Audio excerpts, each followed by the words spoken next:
comme roi, c'était celui qui avait l'autel. Samuel, qui a détrôné Saoul, c'est lui qui avait l'autel. C'est Saoul qui a détrôné, qui a enlevé le trône. Alors, si vous voulez attaquer le trône de quelqu'un, n'attaquez pas le trône. Vous attaquer quoi? C'est l'autel qui est en train de le soutenir. Et une fois que vous ferez tomber l'autel, le trône tombera de lui-même. C'est pour cela, ta vie ne peut pas être atteinte si on n'arrive pas à toucher ta spiritualité.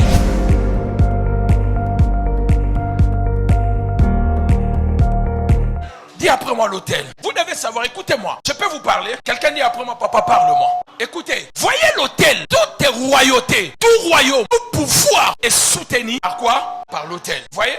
Vous savez pourquoi le pape était puissant? Jusqu'à ce qu'il y ait des accords, les traités de Westphalie. Jusqu'à ce que il y a eu les accords de Latran pour séparer, donner les terres au Saint-Siège, au Vatican, donner Vatican à l'église catholique. Le pape était craint par le roi. Pourquoi? Parce qu'il jouait les deux pouvoirs. Vous savez pourquoi le roi d'Angleterre a créé l'église anglicane? Il voulait divorcer. Il est venu voir le pape parce que c'était des catholiques. Le pape lui a dit, tu ne peux pas divorcer. Le gars, il dit, moi je suis roi. Lui, il a un sujet comme tout autre sujet. Il m'interdit de me marier. Il a enlevé l'église catholique. Il a dit, je vais créer moi-même mon église. Je vais mélanger le protestantisme et le catholicisme. Il a mélangé cela. Il a fait l'église anglicane. Maintenant, le roi d'Angleterre est d'office le roi du royaume terrestre et les chefs spirituels de l'église anglicane. Il a mélangé l'autel et le trône. Il a pris les deux. Il le savait. Celui qui a le trône, il est soutenu par celui qui a l'autel. Qui a établi Saoul comme roi? C'était celui qui avait l'autel. Samuel, qui a détrôné Saoul?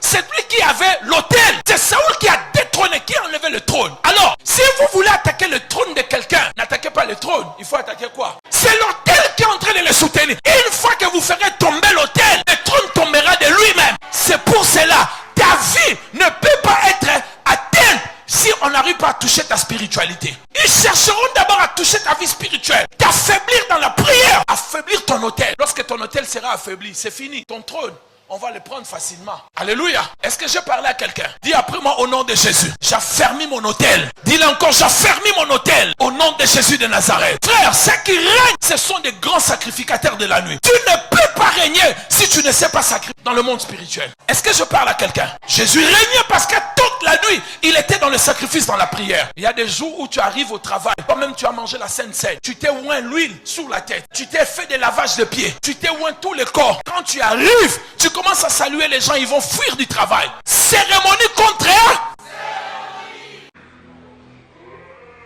Est-ce que je parle à quelqu'un? Frère, que personne ne vous trompe. Le christianisme, ce n'est pas une blague. C'est vous qui avez rendu le christianisme comme les trucs des enfants. Un homme qui vient au milieu de la nuit, il dit aux gens, mangez ma chair. Vous les trouvez un homme normal? Buvez mon sang. Ils sont fuis. Ils ont dit, quel enseignement? On ne va pas supporter cet enseignement. Jésus était mystico-spirituel. Ce n'était pas un homme normal. Un homme qui marchait sur les eaux. Vous ne croyez que c'était un homme normal? Un homme qui faisait sécher l'arbre. C'était pas un homme normal. Nous avons rendu le christianisme comme si c'était quelque chose de banal. Oh l'amour, boboto. Non, le christianisme c'est de mystère. Ce sont des mystiques. Quelqu'un qui lave le pied de ses disciples, vous les trouvez normal. Que personne ne vous trompe bien. Il faut être des gens spirituels. Il faut être des gens de cérémonie. Ne jouez pas. Ne jouez pas avec cela. On joue avec vous parce que vous négligez votre côté spirituel. Vous avez entendu cela? Les gens disent, oh, on joue avec eux parce qu'ils n'ont personne qui voit. Personne pour les protéger la nuit. Est-ce que je peux avancer?